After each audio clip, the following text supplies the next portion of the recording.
శ్రీకాకుళం జిల్లా శ్రీకాకుళం హెడ్ క్వార్టర్లో ఆర్మీ ఉద్యోగాలు ఇప్పిస్తామంటూ లక్షలు వసూలు చేసి యువకులకు టార్చర్ చేస్తున్న ఆర్మీ కాలింగ్ సంస్థ ఫౌండర్.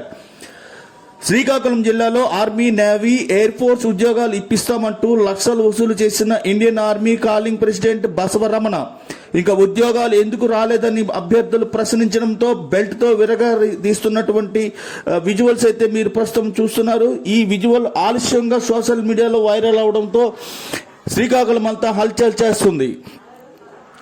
చూస్తున్నారుగా, బెల్ట్ తీస్తా అంటూ బెండ్ చేసి మరి తనతో పాటుగా ఒక 5గురిని ఈ పనిష్మెంట్ కి ఈ నిర్వాహకుడు బసవరమణ అయితే ఈ నిర్వాహకం చేయడం చాలా ఘాతుకం అని స్థానికులు అయితే మండిపడుతున్నారు.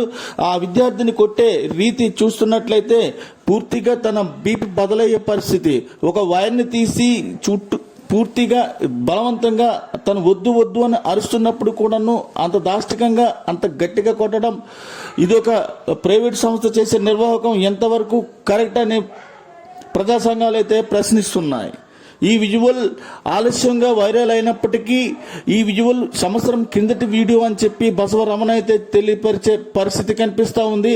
ఏది ఏమైనప్పటికీ సంవత్సరం కింద కూడా ఇలాంటి పనిష్మెంట్ ఇవ్వడం అనేది సరైన పద్ధతి కాదని స్థానికులైతే ప్రశ్నిస్తున్నారు.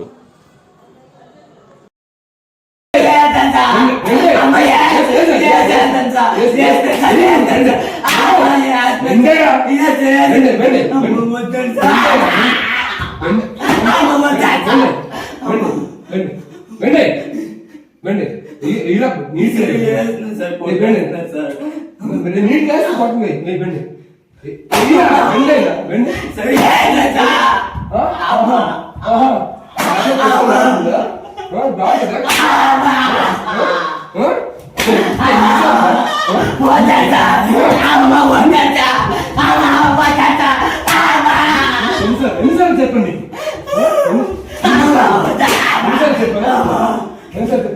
శ్రీకాకుళం జిల్లాలో గత 2 ఏళ్లుగా ఈ ఆర్మీ కోచింగ్ సెంటర్ బసవరమణ నిర్వహిస్తున్నారు. గత ఏడాది చూసుకున్నట్లయితే ఆర్మీ ఉద్యోగాలు ఇప్పిస్తామని లక్షల్లో వసూలు చేసి యువకులకు టార్చర్ చేస్తున్న ఆర్మీ కాలింగ్ సంస్థ ఫౌండర్. శ్రీకాకుళం జిల్లాలో ఆర్మీ, నేవీ, ఎయిర్ ఫోర్స్ ఉద్యోగాలు ఇప్పిస్తామంటూ లక్షలు వసూలు చేసిన ఇండియన్ ఆర్మీ కాలింగ్ ప్రెసిడెంట్ బసవరమణ ఇంకా ఉద్యోగాలు ఎందుకు రాలేదని ప్రశ్నిస్తే విద్యార్థులకు బెండు తీసే పద్ధతి అయితే మీరు చూసే ఉన్నారు. 300 రూపాయల బిల్లుకి ఏం చేసి ఇవాళ కింద పడిపోయిన స్లిప్ అలా తెలియదురా, ఏ సిరిపోయిన స్లిప్ అయ్యేది చూసావు. అంతమంది కాకపోతే ఒకసారి చూసుకో, అంతమంది అంటే కిందకి అంతమంది ఉన్నారు అక్కడ. కానీ ప్రత్యేక నీ మీద ఫోకస్ సెలపడారు చూసావా. అది బిజినెస్ అంటే.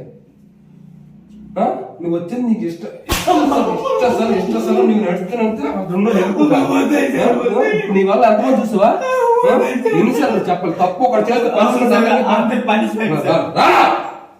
తప్పు ఒకటి చేస్తే అందరికి పనిష్మెంట్ ఉంటుందని చెప్పామా. తప్పు ఒకటి చేస్తే పనిష్మెంట్ అందరికి ఉండదని చెప్పామా. చెప్పినప్పుడు నాతో పాటు మిగతా వాళ్ళు ఉన్నారు, అయ్యో ఈ తప్పు నీ చేయకూడదే ఉండాలా లేదా ఏటైందా బుద్ధి ఏటైందా బుద్ధి ఏటైంది అబుద్ధేటైంది చెప్పు. అబుద్ధేటైంది మీ అమ్మ మీరు ఇక్కడ ఉన్నప్పుడు ఎవడో మీ అమ్మ నాన్న ఫోన్ చేసి చెప్పాల్సిన పరిస్థితి తీసుకో.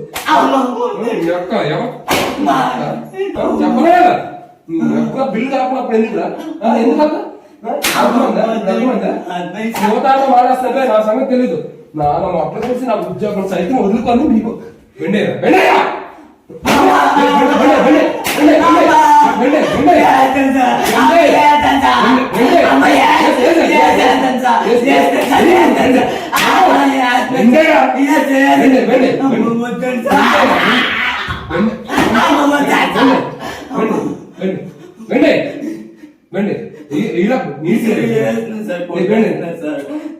నీట్ కాదు పడుతుంది.